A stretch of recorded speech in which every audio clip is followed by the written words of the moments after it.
Radhe Radhe friends, welcome to Ardhanarishwar Ekatmik Yatra. कैसे हैं आप सब? आशा करती हूँ आप सब अपनी ही रोलर कोस्टर वाली जर्नी को अच्छे से एंजॉय कर रहे हैं।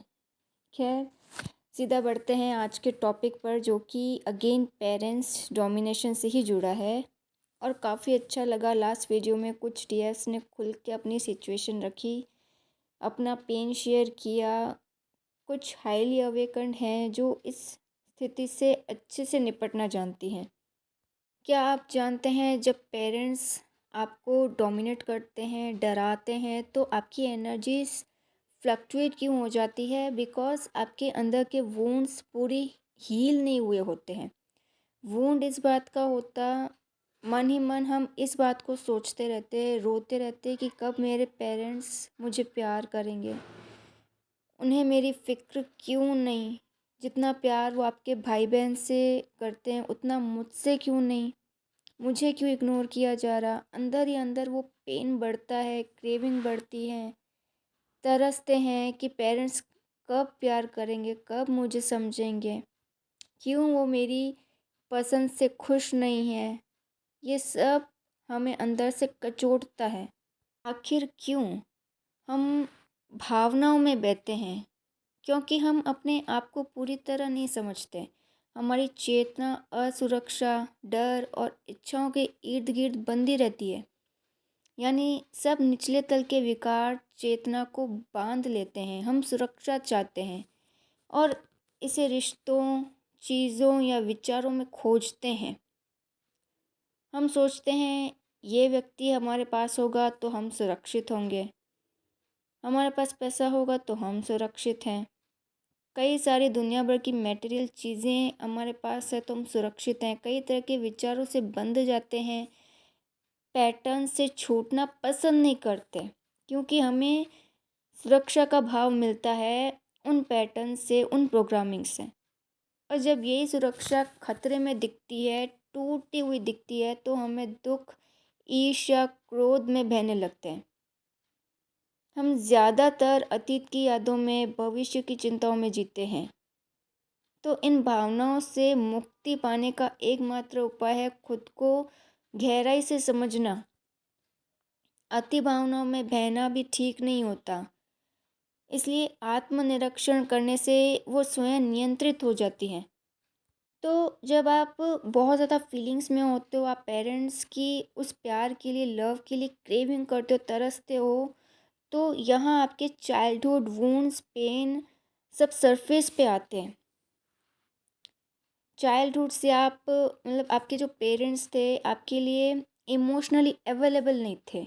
जिनके भी चाइल्डहुड में पेरेंट्स इमोशनली उनके साथ नहीं होते हैं, उनको नहीं सुनते हैं, समझते हैं, तो वो जो पर्सन होता है आगे जब उसकी अवेकनिंग होती है तो वो बहुत ज़्यादा उसमें अवेकनिंग से पहले भी आप इमोशनल होते ही हैं। अवेकनिंग के बाद आप और ज़्यादा इमोशनल होते हैं, एनर्जीज आपसे संभलती नहीं है, आप बहुत ज़्यादा फीलिंग्स रखते हैं, बहुत ज़्यादा क्रेविंग करते हैं। कई कई पर्सन्स से आपकी एक्सपेक्टेशंस होती है, डीएम से, पेरेंट्स से, कि कोई तो आपको प्यार करे। वो क्रेविंग बहुत ज़्यादा होती है, तो वो आपके अंदर का जो वुंड है वो सरफेस पे आता है। अगर आप हाई वाइब्रेशन पे होते हो तो ये सब आपके दिमाग में नहीं चलता। आप अपने में जब सेल्फ लव ढूंढ लेते हैं तो ये विचार परेशान करते ही नहीं हैं।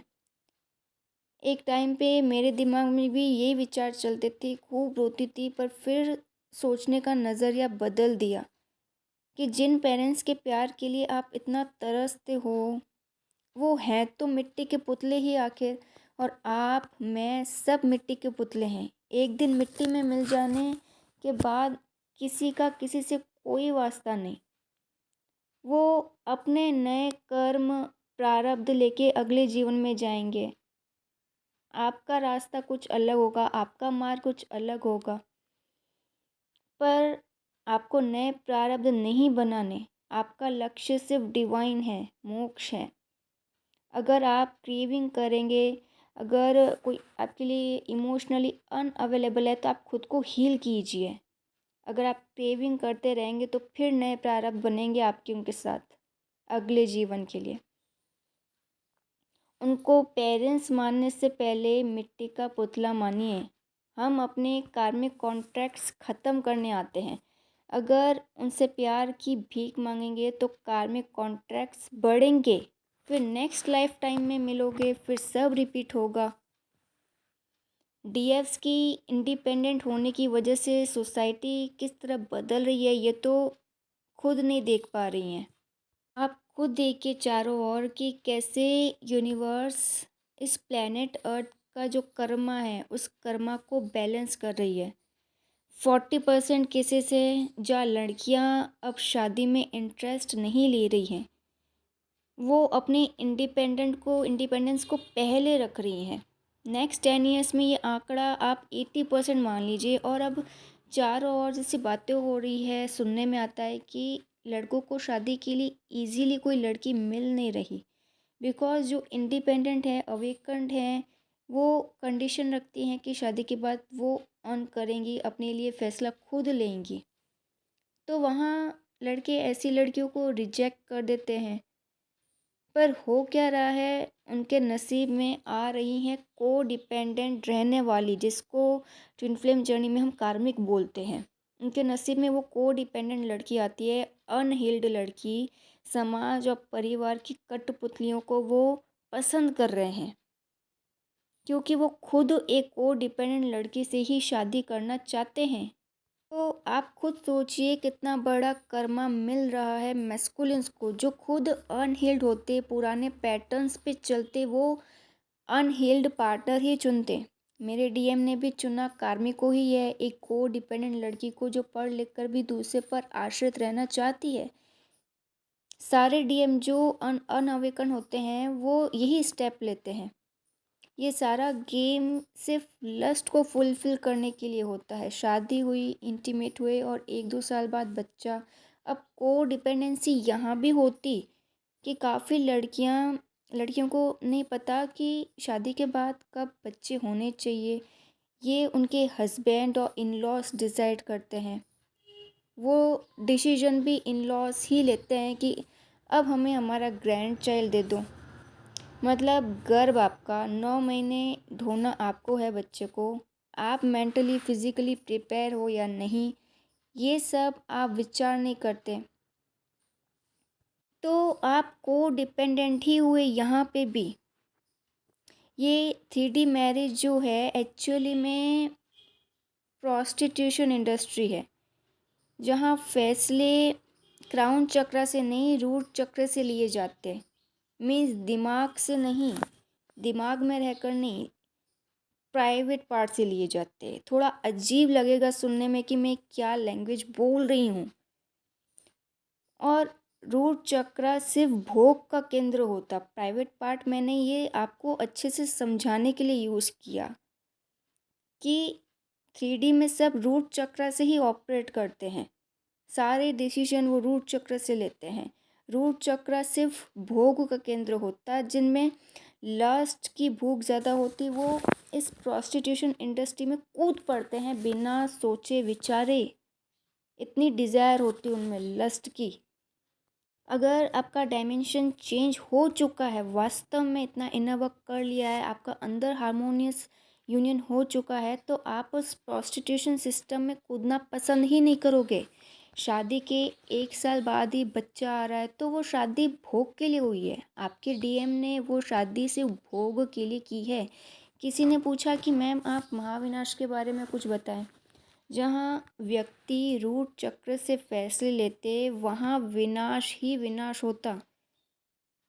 बाहर का महाविनाश तो सब देख रहे हैं अभी, अंदर जो महाविनाश हो रहा होता, हमारी चेतना का विनाश, वो किसी को नहीं दिखता। आप इतने आतुर हो रहे हैं कि कब शादी होगी, कब बच्चे होंगे। कर लो, बच्चे भी कर लो, पर क्या आप गारंटी ले सकते हो कि आपके बच्चे का फ्यूचर सिक्योर है, वो ज़िंदा भी बच जाएगा? जिस तरह से बाहर विनाश शुरू हुआ है, अभी प्लेनेट पे जो सोल्स आ रही हैं, क्या वो अगले 10-20 सालों में ज़िंदा भी होंगे? क्या आपने देखा है फ्यूचर? अगर आप गारंटी ले सकते हो तो कर लो शादी, कर लो बच्चे, बसा लो अपना संसार और उसी प्रोग्रामिंग को आगे बढ़ाओ, उसी पैटर्न को आगे बढ़ाओ जो पेरेंट्स आपके चाहते हैं, जो सोसाइटी आपकी चाहते हैं।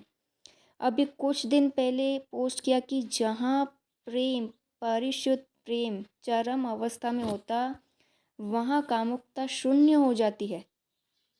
प्रकृति तो अभी सबको अपने कर्मों का दंड दे रही है। अभी जो मदर अर्थ है वो इस प्लेनेट का जो कर्मा है वो बैलेंस कर रही है। कोविड में देख लो क्या हुआ था, क्या हाल हुआ था पूरे विश्व का। अभी यूक्रेन, यूएसए, ईरान, इजराइल, इतनी कंट्रीज़ हैं, दुनिया भर में प्रलय, युद्ध वाली स्थिति, इकोसिस्टम में इतना बड़ा बदलाव, क्लाइमेट चेंज, दंड भुगत रहे हैं हम सब, दिख नहीं रहा है किसी को। यही है महाविनाश। जिनके अंदर महाविनाश हो रहा, वो बाहर के महाविनाश से भी डरेगा। जिसके अंदर इतना बड़ा विनाश हो रहा है, उसकी चेतना का विनाश हो रहा है, वो सिर्फ रूट चक्र से व्यक्ति जी रहा है, तो बाहर के महाविनाश से भी डरेगा। वो फिर सोचेगा कि मेरा फ्यूचर सिक्योर हो कैसे भी, हर वक्त उसके मन में भय रहेगा। और जिसने आत्मा को पा लिया, उससे कोई महाविनाश नहीं डरा सकता। हाँ, जाना सबका तय है। आपके अंदर महाविनाश खत्म हो चुका है तो आपको हल्का महसूस होगा। कोई बोझ नहीं रहेगा, कोई दबाव नहीं रहेगा, फ्यूचर की कोई टेंशन नहीं, किसी की कोई फिक्र नहीं रहेगी। कोई रुक रहा है आपकी ज़िंदगी में, कोई नहीं रुकना चाहता है, आपको कोई फ़र्क नहीं पड़ता है। किसी बात का शौक नहीं, आंसू नहीं, क्योंकि जिस लक्ष्य के लिए आप आए थे वो आपने पूरा कर लिया।